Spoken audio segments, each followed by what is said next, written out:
Mohun Bagan versus ইস্টবেঙ্গলের derby যে 10 তারিখ হতে চলেছে, সেই 10 তারিখ ডার্বি ম্যাচের থেকে সমর্থকরা কি পেতে চলেছে এই বিষয়ে দেখা যাক।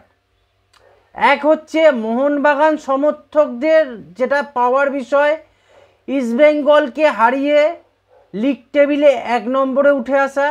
ইস্টবেঙ্গল সমর্থকদের আবার দাবি যে মোহনবাগানকে হারিয়ে আমরা লিগ টেবিলের টপ 6-এ ঢুকে যাওয়ার, এটা একটা ইস্টবেঙ্গল সমর্থকদের দাবি আছে এবং ইস্টবেঙ্গল সমর্থকদের আশা আছে।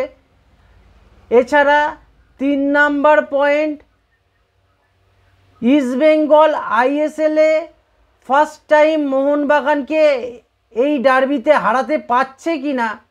এতদিন ইস্টবেঙ্গল আইএসএলে কোনো ডার্বিতে মোহনবাগানকে হারাতে পারেনি, এই ফার্স্ট টাইম তারা মোহনবাগানকে হারাতে পারে কি না সেটা একটা দেখার বিষয় আছে।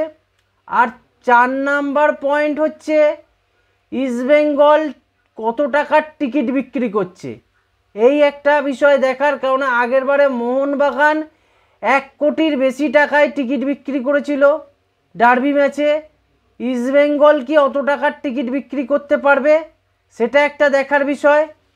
আর 5 নাম্বার পয়েন্টটা হচ্ছে মোহনবাগান এই ডার্বি জয়ের ধারাটাকে কন্টিনিউ করতে পারে কি না, এটাও একটা দেখার বিষয়। কেননা মোহনবাগান দীর্ঘদিন ধরে আইএসএলে ডার্বি জয় করে আসছে। মোহনবাগান এবছর 2টো খেলায় হেরেছে ডার্বি, সেটা হচ্ছে এক ডুরান্ড কাপে আর একটা হচ্ছে কলিঙ্গ সুপার কাপে। কিন্তু আইএসএলে এখনও ইস্টবেঙ্গল মোহনবাগানকে হারাতে পারেনি। সেই ধারাটা ধরে রাখতে পারে কি না মোহনবাগান, এটাও একটা সমর্থকদের দেখার বিষয়। মোহনবাগান সমর্থকদের এটাও, মোহনবাগান সমর্থকরা আলাদাভাবে মোটিভেটেড হয়ে যায় এই কথাটা ভেবে যে আমাদের এখনও আইএসএলে ইস্টবেঙ্গল হারাতে পারেনি। ইস্টবেঙ্গল টিম ম্যানেজমেন্ট, কার্লোস কোদ্রাত, দেখা যাক এইটা করে দেখাতে পারে কি না। ভুলে গেলে চলবে না কিন্তু কার্লোস কোদ্রাত আগের ম্যাচটা 2-2-এ ড্র করেছিল, অলমোস্ট ফার্স্ট জয়টা আইএসএলে এসেই গেছিল, কিন্তু লাস্ট মিনিটে কিছুক্ষণ আগে দিমিত্রি পেট্রাডস গোল করে 2-2 করে দেয় মোহনবাগানের হয়ে।